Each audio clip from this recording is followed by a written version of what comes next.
प्रयागराज महाकुंभ में दिखी अंजना सिंह और उनकी बेटी डुबकी लगाते हुए।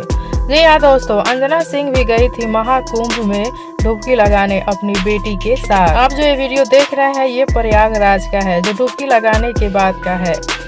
और इस वीडियो में आप सब साफ साफ देख सकते हैं अंजना सिंह अपनी बेटी का हाथ पकड़ करके डुबकी लगा रही हैं।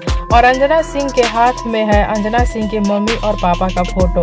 इस महाकुंभ में अंजना सिंह की मम्मी नहीं जा पाई, इसलिए अंजना सिंह अपनी मम्मी और पापा का फोटो लेकर के डुबकी लगाई है। अंजना सिंह के पिताजी नहीं है, सिर्फ उनकी माताजी हैं। और डुबकी लगाने के बाद अंजना सिंह और उनकी बेटी बहुत मस्ती भी किए, बहुत सारे फोटोज और वीडियोज भी बनाए। और इस वीडियो में जो आप पीछे देख रहे हैं ये अंजना सिंह के भाई हैं।